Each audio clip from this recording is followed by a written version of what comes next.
Seguimos adelante aquí en Entre Líneas, segundo tramo. Momento de ver algunos de los puntos que se van a destacar a lo largo de esta semana, como siempre con Daniel. Daniel, arrancamos por el Parlamento, si te parece. En el Senado, mega minería mañana, ¿no? Exactamente, sesión del Senado, sesión ordinaria del Senado, que va a estar tratando la ley de regulación de minería de gran porte. Ya fue votada en diputados, pasó al Senado, va con modificaciones, así que volverá a la Cámara Baja. Por lo pronto hasta ahora no habrá ley sobre este tema, con cambios en el proyecto, pero está latente ahí, ver una vez que se apruebe cómo se reacciona de parte de las empresas, a la Tirí por caso, y también de aquellos activistas que no están para nada de acuerdo con esta medida. Y que han hecho más de una movilización por el centro de Montevideo sobre todo. Tengo por acá anotado, miércoles 7, reporte social 2013. ¿De qué se trata? Exactamente, tiene que ver con una presentación que harán tanto la OPP como el MIDES en cuanto a las principales características del Uruguay social. Esto es un relevamiento de las políticas sociales y la situación social en general del país. Es una oportunidad interesante para ver en qué está, sobre todo ya pensando en el último tramo de gobierno, lo que son los principales indicadores en la materia, ¿no? Y qué se ha hecho y qué queda por hacer. Bueno, volvemos al Parlamento. El jueves, entre otras cosas, diputados van a analizar el famoso tema del Estatuto de Funcionario Público. Sí, esto ya seguramente buscando aprobaciones definitivas, ¿no? Todas, ¿no? Estatuto de Funcionario Público de la Administración Central, las acciones afirmativas para afrodescendientes, medidas tendientes a darles prioridades de empleo, sobre todo, dada la situación social de este grupo de uruguayos. Y además también esta semana, esto fuera de las sesiones, pero es importante por los plazos parlamentarios, se va a estar votando en comisión la rendición de cuentas para pasar la otra semana a su votación en el plenario, sin cambios en el tema del presupuesto de la enseñanza por ahora, ¿eh? No hay modificaciones, así que todo apunta a que en ese aspecto el mensaje que envió el Ejecutivo se está manteniendo en diputados. Ni siquiera esa posibilidad que en algún momento manejó el Partido Nacional de buscar algún recurso tampoco aparece. Bueno, en el próximo bloque vamos a conversar con una de las representantes de los funcionarios de la ex Pluna, con Sabrina Acevedo, a propósito del futuro de la compañía. Pero a propósito de Pluna, el jueves hay novedades porque Lorenzo y Pintado van al Parlamento también a explicar Pluna. Sí, en este caso es una curiosidad. ¿Por qué? Porque es un llamado a comisión general que hace el senador Carlos Moreira del Partido Nacional, quien es el que más ha seguido el tema Pluna desde la oposición. Van a pedir información a los jerarcas que, recordemos, desde hace un buen tiempo esta parte, quedaron por fuera de lo que tiene que ver con el proceso ex Pluna, que derivó en el préstamo del Fondes y bueno, en la aparición de Alas U. Quedó en el ámbito de presidencia, fue Homero Guerrero quien encabezó la última etapa de negociaciones. Por lo cual, bueno, seguramente Lorenzo Pintado marque mucho distancia sobre las últimas decisiones. Pero también, ¿qué quiere preguntar Moreira? Bueno, ¿qué pasó con el tema del aval? Que lo está pagando López Mena, pero fue toda una película por sí mismo. Y bueno, los pasos vinculados al fideicomiso y el ente autónomo también. Porque bueno, si el fideicomiso sigue funcionando y el ente autónomo, bueno, ¿qué razón de ser tiene? ¿Qué va a ser el futuro, verdad? Exactamente, no está arreglando absolutamente nada ahora. Exactamente. Bueno, y cerramos con algo que va a pasar el lunes que viene. Es importante porque conferencia regional de la CEPAL, ¿no? Sí, sobre todo porque además puede ser que la estén abriendo aquí en Montevideo el presidente Mujica y el presidente de Ecuador, Rafael Correa. Es una conferencia organizada por la CEPAL. Tiene que ver con la primera reunión de la Conferencia Regional sobre Población y Desarrollo en América Latina y el Caribe. Derechos y necesidades de niños y jóvenes, oportunidades y consecuencias de la dinámica demográfica, igualdad de género, derechos reproductivos y sexuales, migración, desigualdad territorial, un montón de temas que hacen a la faz social que va a estar planteando la CEPAL aquí en Montevideo y que va a tener al presidente Mujica seguramente y a su par Rafael Correa en la inauguración. Bueno, y a propósito de igualdades, le voy a dar paso a Nicolás Núñez, que tiene más contenido para nosotros. Y sí, porque hoy fue un día muy particular. Se realizó aquí en nuestro país el primer matrimonio entre personas del mismo sexo. La cobertura mediática estuvo centrada allí en las oficinas del Registro Civil y es por eso que recibimos a su director, Adolfo Orellano. ¿Cómo le va? Buenas noches. Buenas noches, ¿qué tal? Bueno, expliquemos un poco a la gente cómo se dio este primer matrimonio entre personas del mismo sexo, porque además hay una modalidad bastante particular que no es muy habitual, que es el matrimonio in extremis. ¿Cómo se llevó a ese proceso y cómo se dio? El tema es el siguiente. Dentro de la legislación nacional, el Código Civil prevé una forma natural, normal, por decirlo de alguna manera, de celebrar el matrimonio a partir del momento en que se abre un expediente informativo. En ese expediente informativo se libran los edictos del caso para que Diario Oficial mediante se informe a todas aquellas personas que puedan estar en conocimiento de la existencia de algún elemento que determine un impedimento para que los dos solicitantes puedan contraer nupcias. vencido el plazo de ese emplazamiento, no habiéndose presentado ninguna denuncia o habiéndose presentado alguna, siendo esta descartada, se procede a la fijación de la fecha y a la celebración de la ceremonia del matrimonio en la fecha convenida. El oficial de Estado Civil da cumplimiento a las disposiciones que están previstas en el artículo 97 del Código Civil en torno a la forma de celebrar la ceremonia, recibe la determinación de ambos cónyuges de unirse en matrimonio legítimo y quedan casados, y a partir de allí comienza a darse los efectos propios del matrimonio tal como los prevé el Código Civil desde lo personal y lo patrimonial del régimen del matrimonio. En el caso del matrimonio in extremis, que es el centro de la pregunta, lo que se hace es, se invierten el orden de los factores. Como que primero se casen y después se ve Claro. si existe algún impedimento. Exactamente. El matrimonio in extremis está determinado de esa forma y así recibe su nombre porque uno de los dos contrayentes tiene un riesgo de vida, lo cual tiene que ser comprobado por una constancia médica expedida en forma.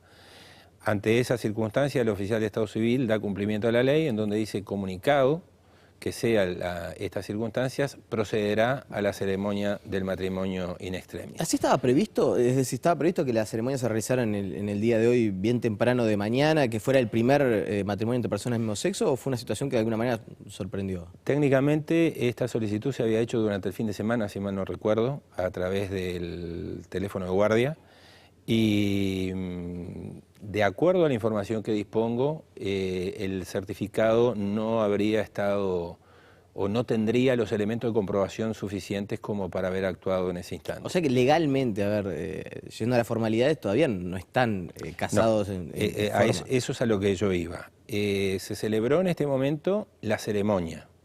Y ahora lo que se hace es, se ha abierto el expediente informativo, o sea, se van a dictar los edictos de emplazamiento, se presentarán si hay impedimentos o no hay impedimentos, y una vez que el trámite formal de la realización del expediente quede concluido, corresponderá el paso de la ratificación judicial de este matrimonio y allí comenzarán los efectos. ¿Esperaba más movimiento esta mañana? Digo, la cobertura mediática fue muy importante, es un día muy importante en nuestro país. Yo hacía el repaso cuando preparaba la entrevista, en muchísimas páginas web, cadenas internacionales, se hacía referencia a que hoy en Uruguay empezaba a habilitarse el matrimonio entre personas del mismo sexo. ¿Fue más mediático que en realidad lo que ocurrió? Bueno, hay un poco de todo. Porque el hecho de que haya habido una pareja integrada por dos personas del mismo sexo, dos hombres, que hayan ratificado su voluntad de casarse en el Uruguay después de toda la historia que ha tenido el matrimonio, es histórico, sí, ¿verdad? El 5 de agosto queda marcado en materia de legislación de matrimonio como un hito, sin ninguna duda.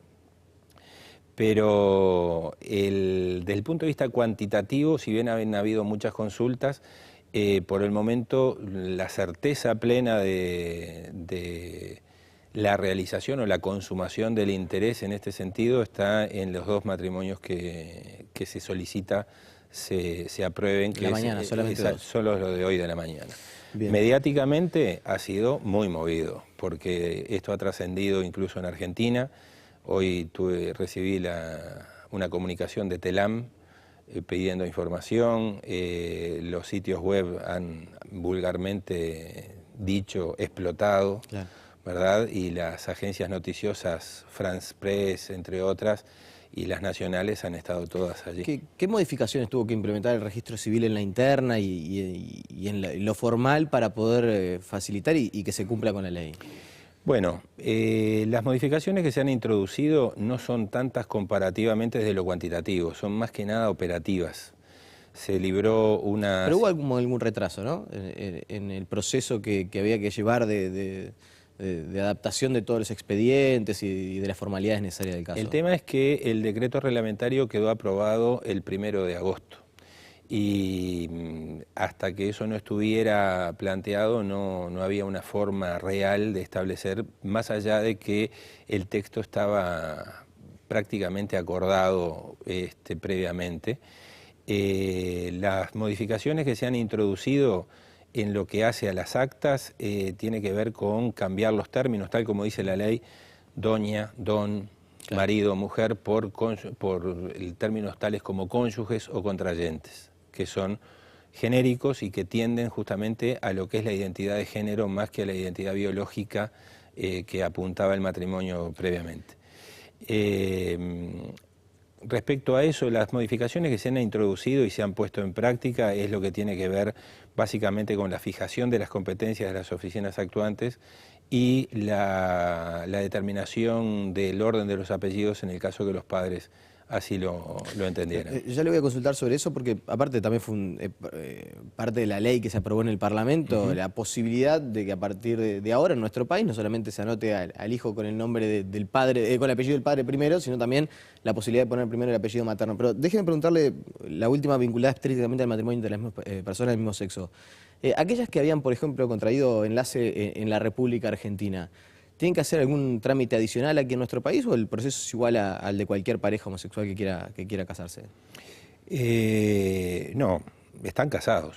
Una pareja, dos hombres, dos mujeres, un hombre y una mujer, contrajeron nupcias en Buenos Aires, el Estado civil es casado.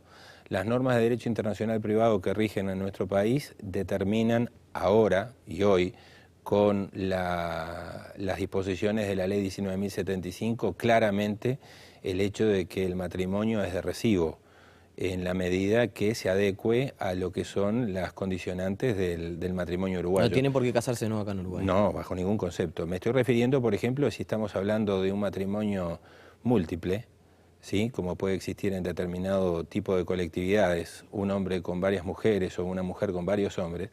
En ese caso no estamos hablando de la validez o del reconocimiento por parte del Estado de los matrimonios sucesivos, se reconoce el primero, claro, ¿verdad?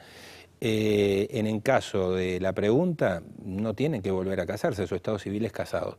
Bastará con que tengan los documentos debidamente apostillados de forma tal de poder ser aplicables en cuanto a la eficacia de su prueba aquí en el Uruguay y, llegado el caso, por una razón de facilidades, transcribirlos en el registro extranjero. Sé que en cuanto a la anotación de los niños, hay diferencias entre cuando la pareja es heterosexual y homosexual. En lo que tiene que ver con parejas heterosexuales, también hoy quedó aprobada la posibilidad de poder poner primero el apellido materno, como les decíamos. Así es. El tema es así. El artículo 25 de la Ley de Matrimonio Igualitario sustituyó en su redacción al artículo 27 del Código de la Niñez y la Adolescencia. Ese artículo 27, en la redacción dada por esta ley, determina en su numeral 1 y en su numeral 3 que los hijos que son producto de un matrimonio heterosexual o de un concubinato heterosexual, el orden de los apellidos está determinado por la forma que el Código de la Niñez lo establecía. Primero apellido de padre, segundo apellido de madre. Pero establece paralelamente la posibilidad de ambos padres de invertir el orden de prelación de los apellidos. Solamente que en este caso tiene que haber un acuerdo expreso. Si no se ponen de acuerdo, padre y madre heterosexuales, va a regir apellido de padre y apellido de madre en ese orden. Si en cambio hablamos del hijo producto de un matrimonio, no de una unión concubinaria, sino de un matrimonio integrado por personas del mismo sexo, va a tener el orden de los apellidos que los padres determinen y en el caso de que no estén de acuerdo, por sorteo. ¿Ya hubo algún niño anotado con apellido materno primero que materno? Hasta el momento que me hayan comentado, no. Bien. Fue un poco movida la mañana con las comunicaciones, así que no estuve fácil. Orellano, le agradecemos su presencia esta noche. Al contrario, buenas noches. Amigos, última pausa aquí en Entre Líneas. Tras la misma, entre otras cosas, vamos a ver cuál es la realidad de Alas U, la empresa formada por los ex trabajadores de Pluna. Enseguida volvemos, ¿eh?